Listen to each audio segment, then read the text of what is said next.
What's up, everybody? It's your boy B-Day. Belly Bar. Y'all know what's going on, man. We're back for another episode of Swing the Rock, and this episode we're going to talk to y'all about a preview of the two championship games out in the NFL.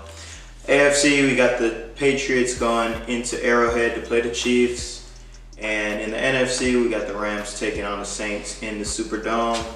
So we're just going to give you guys, I guess, a key to each game and why we think this key will ultimately end up in who we have winning. So I'm going to go with the Saints in this game.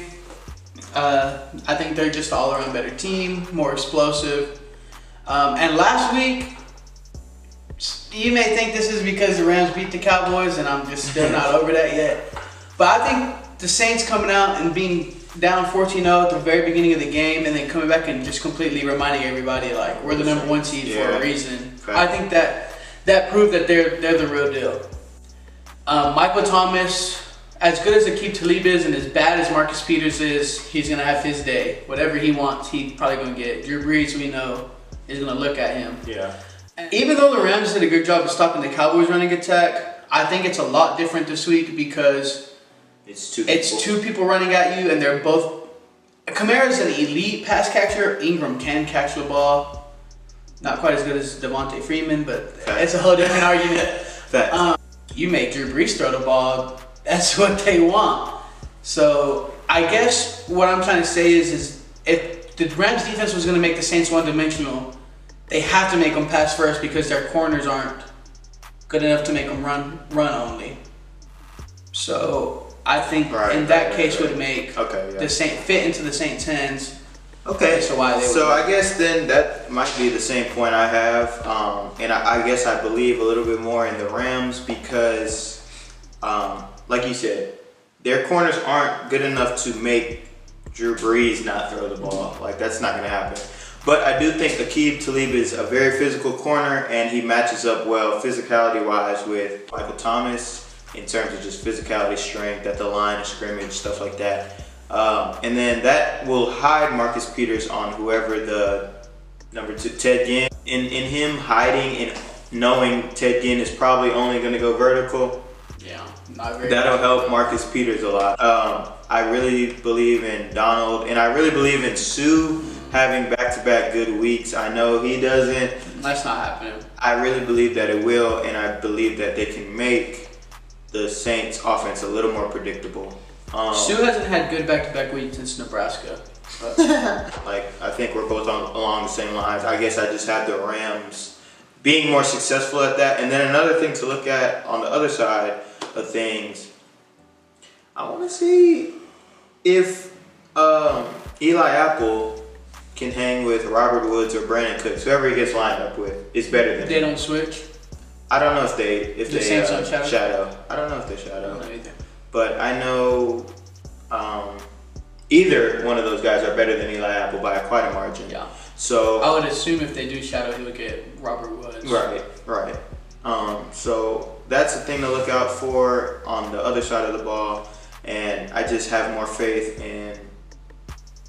At this point, I have a little bit more faith in McVay than I do in Sean Payton. And that's hard for me to say because I'm always talking about him being cute and shit, but I really think that he's kind of figured out what his bread and butter is. It's crazy that it took him this long, but I think last week really helped him kind of figure that out. I guess my counter to that is I'm a little more confident in Drew Brees than I am in Jared Goff. That's right. Because as smart as McVay is, he can only call the play. Goff. What? Bro, what are you talking about, man? Goff has to run it. And so whatever Sean Payton calls, if Drew Brees doesn't like it, he can check out of it. I would be more comfortable in a Drew Brees audible than a Goff one. A Goff audible. Yeah. Give me the Saints in the shootout.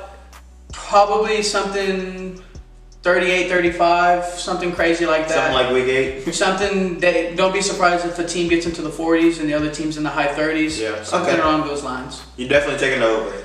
Oh, for sure.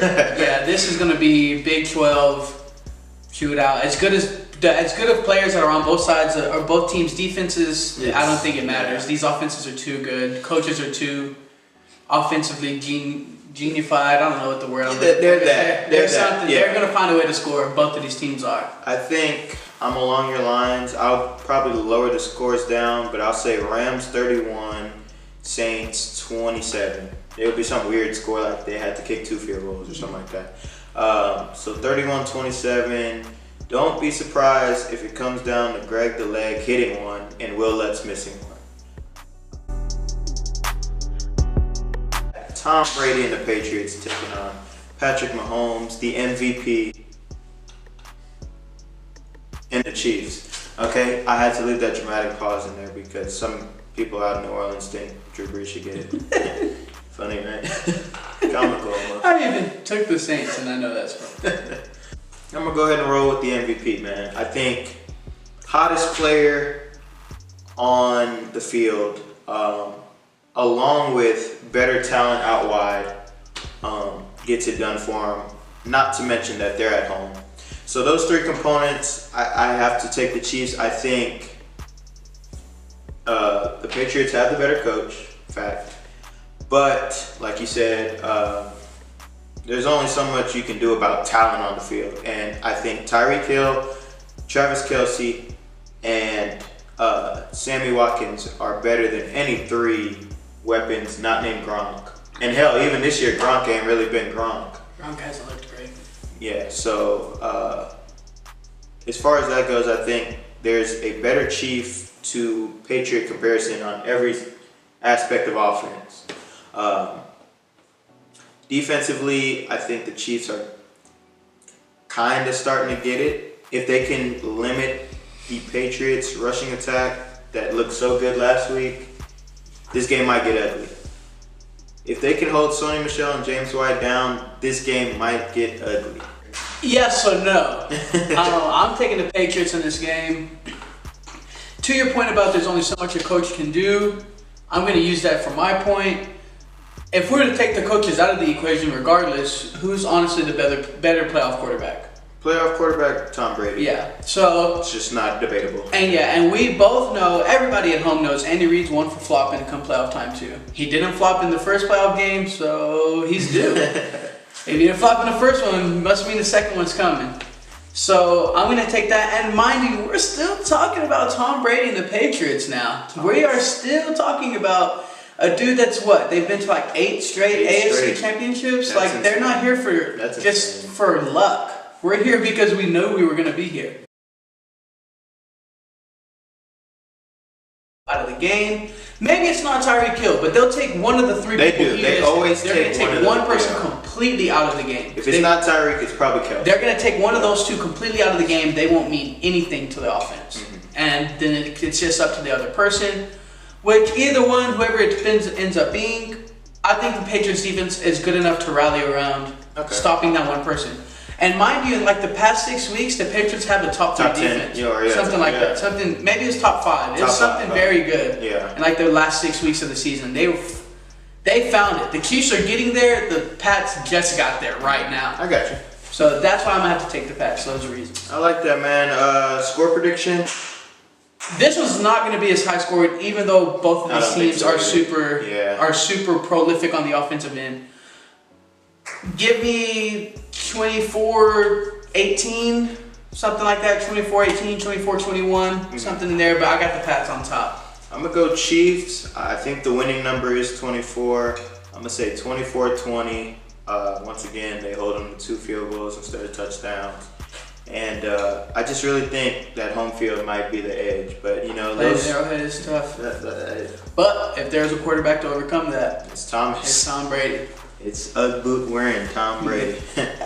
But those are our little points, keys to the games. Y'all let us know what y'all think. Y'all let us know who y'all have winning in the comments. Y'all stay tuned for more content because it's coming soon. Thank y'all. Be smooth.